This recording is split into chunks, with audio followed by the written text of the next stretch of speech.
এইমাত্র আমার টিন সার্টিফিকেটের রিটার্ন জমা দিছি। খুবই প্যারার কাজ ভাই। কারণ হইতেছে ওইখানে আমার পুরা বছরে কয় টাকা ইনকাম, কয় টাকা খরচ, কয় টাকার আমি জামা কাপড় কিনছি, কয় টাকার খাবার খাইছি, কয় টাকার আমি ঘোরাফেরা করছি, আমার মোবাইল, আমার সম্পত্তি, আমার কি আছে, আমার ফার্নিচার কি আছে, গোল্ড কি আছে, এভরিথিং এভরিথিং পাই টু পাই ডিটেল ওখানে দিতে হয়েছে।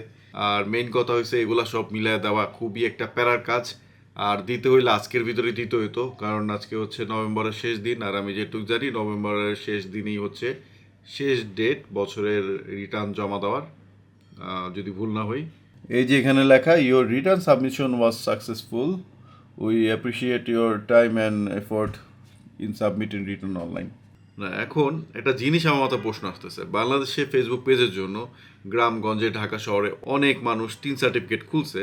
আর তাদের মাঝখানে বেশিরভাগ মানুষই জানে না টিন সার্টিফিকেট খুললে ই রিটার্ন জমা দেওয়া লাগে। তো অনেক মানুষ হয়েছে ই রিটার্ন জমা দেয় না। এখন তাদের ব্যাপারটা কি হবে আমি জানি না। এবং আপনাদের ভিতরে যারা টিন সার্টিফিকেট খুলছেন আর ই রিটার্ন জমা দিছেন, তারা একটু বলতে পারেন, আমাকে শেয়ার করতে পারেন ভাই কেমন প্যারা খাইছেন। আমি কিন্তু ভালো পরিমাণ প্যারা খাইছি।